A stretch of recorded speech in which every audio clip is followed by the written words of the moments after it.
Bonjour à tous et bienvenue sur mon tutoriel pour l'utilisation de l'agenda Google. Alors vous allez voir que c'est un outil assez sympa, très pratique, qui est en plus utilisé uniquement par le client webmail, non pas par un logiciel installé sur votre ordinateur, ce qui peut être quelquefois un peu embêtant. Donc tout d'abord, nous allons nous connecter sur notre navigateur. Donc vous choisissez celui que vous voulez, votre favori. Donc ici Google Chrome. Vous vous connectez donc sur la page Google, la page donc, de moteur de recherche, donc ici google.fr. Pour pouvoir vous connecter à votre agenda personnel, bien évidemment, il faut qu'il ait vos informations. Donc, il faut avoir créé un compte Google, donc créé à l'avance, donc avec la création d'une adresse Gmail, @gmail. Donc ici nous avons mon adresse professionnelle, vous voyez, qui se termine par gmail.com. Ici nous tapons le mot de passe. L'option rester connecté, ce n'est pas obligatoire. On se connecte. Donc ici nous arrivons sur ma page personnelle de mon compte Google. Donc ici vous voyez mes informations. Nous voulons donc accéder à mon agenda. Donc très simple, dans la barre tout en haut du navigateur, vous cliquez sur agenda. Donc le client agenda est chargé.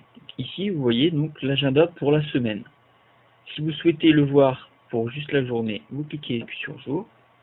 Pour le mois, sur mois bien évidemment. 4 jours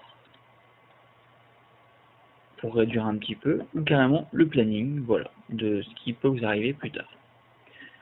Donc nous allons revenir à la semaine, comme au tout début. Et ici, donc, nous avons un accès rapide aux différents mois, ainsi qu'aux jours, bien évidemment. Donc, si vous voulez créer un événement, par exemple, pour le samedi 15 septembre, vous cliquez dessus, vous voyez, la journée complète apparaît, vous cliquez sur créer.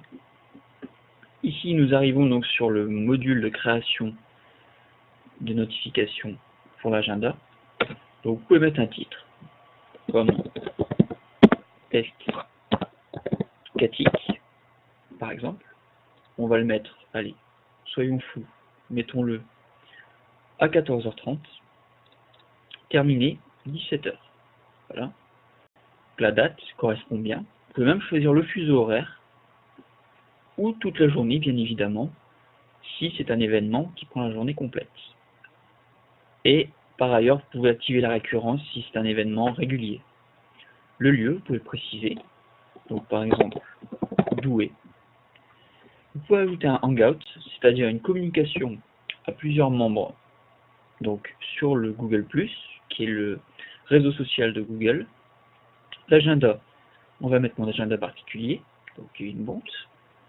Vous pouvez ajouter une petite description ici, donc n'importe laquelle, hein. Ici on va mettre coucou les amis, ce n'est qu'un test.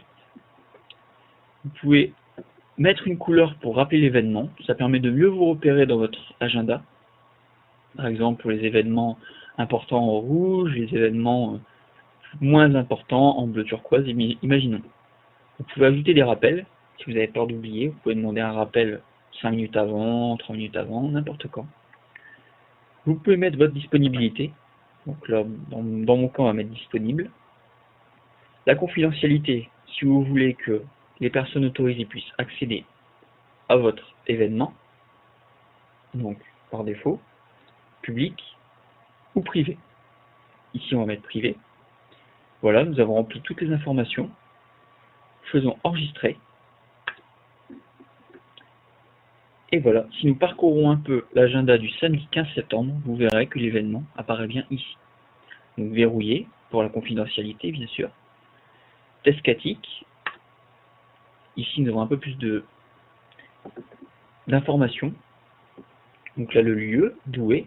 Vous avez même l'accès à Google Maps pour voir exactement où se trouve l'endroit, ce qui est vraiment intéressant. Et évidemment, si vous avez quelques modifications à apporter, faites modifier l'événement. Et voilà, vous revenez aux paramètres d'origine. Vous faites enregistrer. Et voilà, c'est terminé. J'espère que cela vous a plu, et en espérant vous revoir bientôt. Bonne journée à tous.